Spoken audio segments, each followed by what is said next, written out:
Coucou, c'est Sophie. J'ai pris 500 $ et je vais les tourner en 1 million de dollars en un an. Et je t'emmène avec moi. Donc, si tu as écouté mes vidéos qui, pour l'instant, étaient en anglais, mais maintenant je vais en faire en français, je t'expliquais un petit peu que j'ai décidé de faire cet investissement en crypto-monnaie. Et je me suis dit que je vais peut-être redémarrer, non pas redémarrer, parce que mon argent continue d'augmenter, je suis presque quadruplé en un peu plus de 2 mois. Donc, je suis assez contente. Mais je voulais aussi t'expliquer les bases, les fondations de ce que j'ai appris avec la crypto-monnaie. Donc, excuse-moi parce qu'il y aura peut-être des mots que je vais utiliser en anglais et je les traduirai en français un peu plus tard en bas, juste au cas où. Voilà, ok. Donc, on va démarrer déjà avec qu'est-ce que c'est les crypto-monnaies. En fait, ça, je t'avoue que ça m'intéresse pas trop et en même temps, c'est génial. Donc, ce que toi, tu achètes, c'est vraiment la possibilité de participer à des projets qui font que les transactions en ligne, donc tout ça, c'est du numérique, les transactions en ligne sont assurées, sont publiques, sont validées. D'accord? Donc, ça, c'est là où toi, tu peux participer. Tu n'as rien à faire. Par contre, quand tu achètes ce qu'on appelle donc une crypto-monnaie, tu participes à ce projet et tu aides ce projet à exister et à être valide. Tu rémunères les gens qui font que la transaction soit sécurisée. Donc, la plus grosse crypto-monnaie au monde, c'est Bitcoin. C'est la numéro 1, je crois qu'elle a une dominance aujourd'hui de 50% ou 52% du marché. Mais il y en a plein d'autres et souvent, moi, ce que je dis, c'est quand tu commences, regarde les 15 plus grosses crypto-monnaies. Il y a des tas de sites qui vont te mettre toutes les crypto-monnaies et lesquelles sont les 15 plus grosses. Ces 15 monnaies-là vont aussi avoir des hauts et des bas, bien entendu, puisque c'est la crypto-monnaie. Donc, de toute façon, c'est comme ça qu'on gagne de l'argent, c'est quand ça monte, ça descend. Mais ces 15 monnaies-là vont être ce qu'on appelle des monnaies stables, plus stables que certaines nouvelles monnaies, parce que déjà, il y a beaucoup de monde qui ont investi, qui ont de l'argent dedans, ce qui rend la monnaie un peu plus stable. Ok, parlons de volatilité, justement. Donc, ça, c'est le fait que les crypto-monnaies vont être très hautes et très basses en minutes parfois. Ça, c'est ce qui nous permet de recevoir beaucoup d'argent. Parce que quand tu achètes quelque chose qui vaut 20 $ et qu'à la fin de la journée, ça vaut 100 $, d'ailleurs, en crypto-monnaie, le dollar est la monnaie de base, la monnaie de base. Donc, quand ça a augmenté 5 fois en un jour, ce qui peut arriver, tu vas en recevoir le bénéfice, d'accord? Donc, ça, c'est quelque chose d'important et il ne faut pas se paniquer, c'est la façon dont ça existe, c'est la façon dont ça marche, donc il n'y a rien de mauvais avec ça. Maintenant, il y a trois façons différentes de recevoir ou gagner de l'argent avec les crypto-monnaies. Tu peux d'abord acheter une monnaie et la maintenir dans ton portfolio jusqu'à ce qu'elle devienne beaucoup plus grande. Et il y a des gens qui, par exemple, il y a 10 ans, ont acheté du Bitcoin et le Bitcoin a eu une augmentation de 600 000%. Oui, tu m'as bien entendu, 600 000% en 10 ans. Donc, imagine, si tu avais 1 dollar en Bitcoin, aujourd'hui, tu aurais 600 000 $. 10 $, tu aurais 6 millions, etc., etc. Maintenant, ce n'est pas le cas de tous, toutes les monnaies n'ont pas augmenté autant ou alors sont beaucoup plus jeunes que Bitcoin. Donc, il y a encore beaucoup d'argent à faire. Voilà, donc ça, c'est la façon numéro 1, la plus stable, c'est simplement d'acheter quelque chose et d'attendre que ça grandisse. Ensuite, on a ce qu'on appelle des traders. Donc, les traders, c'est des gens qui achètent à prix bas et qui revendent à prix haut. Il y a deux sortes de traders. Il y a les traders qui le font dans la journée, donc même dans les minutes ou dans les heures qu'ils achètent, ils revendent.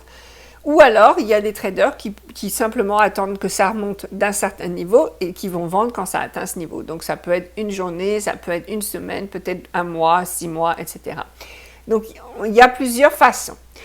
Moi, je fais un peu des trois, c'est-à-dire que 50% de mon portefeuille, et avec des monnaies que je maintiens et que je garde, et l'autre 50%, c'est ce que je trade, c'est-à-dire que j'achète et je vends, j'achète et je vends, j'achète et je vends. Et donc le truc, c'est d'acheter au prix bas et de vendre au prix haut, tout simplement. Maintenant, il y a des tas de façons de savoir si les prix sont les plus bas ou pas. Il y a une analyse technique qui est possible à apprendre et il y a des tas de sites qui vont te montrer les graphismes et comment faire l'analyse technique. Et puis, il y a simplement l'instinct, ce que tu sais, que les nouvelles que tu entends qui vont se passer, etc. Ça peut aussi te guider, ok? Par exemple, moi, il y a certaines crypto-monnaies dont personne ne parle, mais je sens à chaque fois que dans la journée, ça va peut-être prendre 5%, 10%.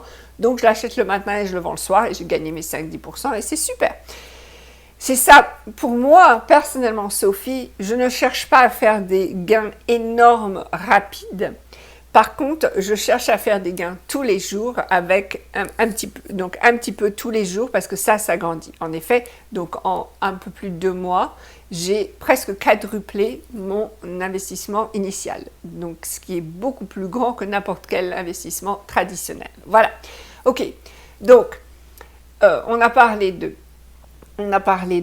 ce que c'est la crypto-monnaie, du genre d'investissement que tu peux faire et comment t'en tenir. Maintenant, comme je l'ai dit, c'est une monnaie, les crypto-monnaies, c'est très volatile. Donc, ça va aller très haut et très bas.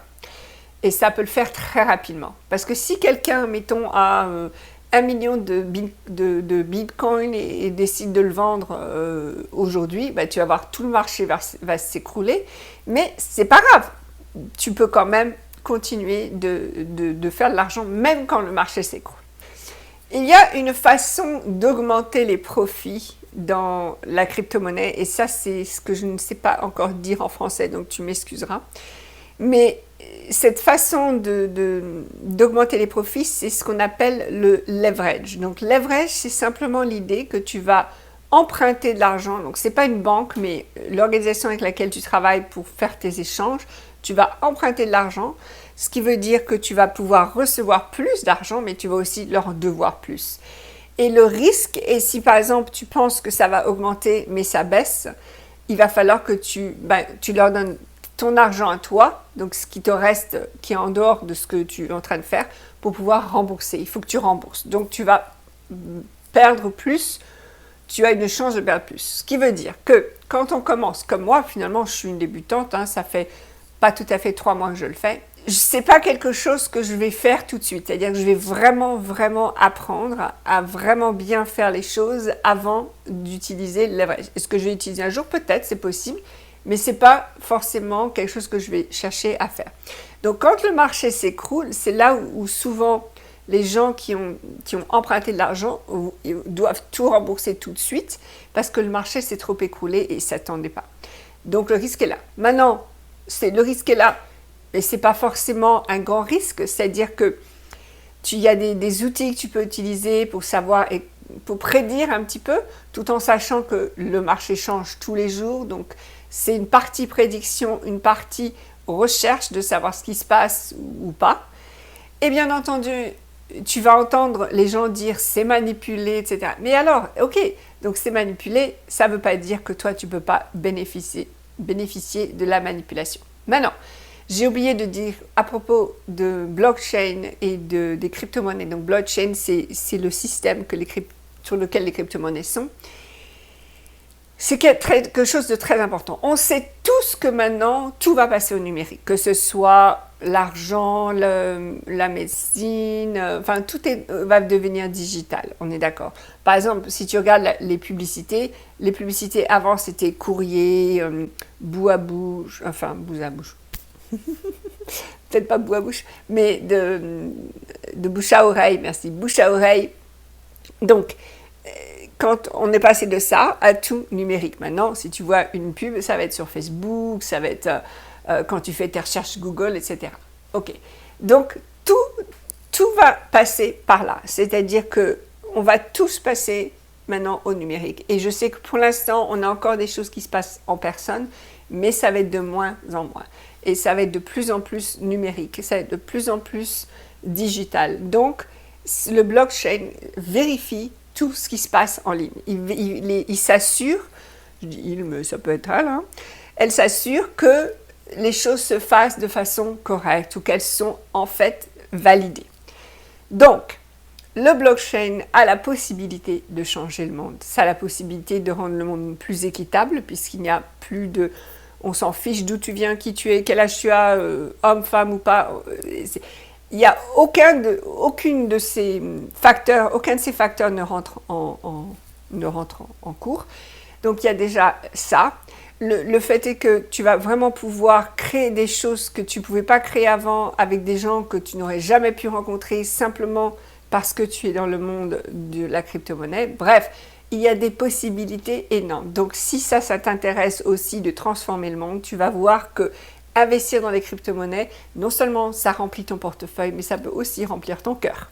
Voilà. L'autre chose, la crypto-monnaie, chaque pays a ses propres régulations à propos de la crypto-monnaie. C'est une des raisons pour laquelle je ne peux pas donner de conseils spécifiques. Parce que dans ta région, dans ton pays, que ce soit la France, l'Europe, l'Afrique, l'Asie, l'Amérique, peu importe, chacun, ils ont tous des régulations différentes. Donc, il faut que tu fasses ta recherche pour savoir ce que tu as le droit de faire, ce que tu peux faire, où tu peux le faire. Donc, par exemple, aux États-Unis, moi, je suis restreinte, c'est-à-dire qu'il y a des façons dont je peux acheter des crypto-monnaies et il y a des plateformes que toi, tu peux utiliser, que moi, aux États-Unis, je n'ai pas le droit d'utiliser. Donc, c'est pas que c'est moins bien ou mieux, c'est simplement que les États-Unis ont fait des choix qui sont un tel, voilà, et c'est tout. Donc, fais ta recherche, donc par exemple aussi au niveau des impôts, qu'est-ce que ça veut dire, etc. Fais ta recherche et une fois que tu as fait ta recherche, là, tu pourras commencer à investir. Voilà. Si tu as des questions, si tu veux en savoir plus sur tout ça, n'hésite pas à me poser les questions en bas. Et sache que la raison pour laquelle je pense que moi, j'ai pas mal de succès pour là où j'en suis avec la crypto-monnaie, c'est simplement parce que la tête, c'est-à-dire que tout ce que je crois, c'est que ça va marcher.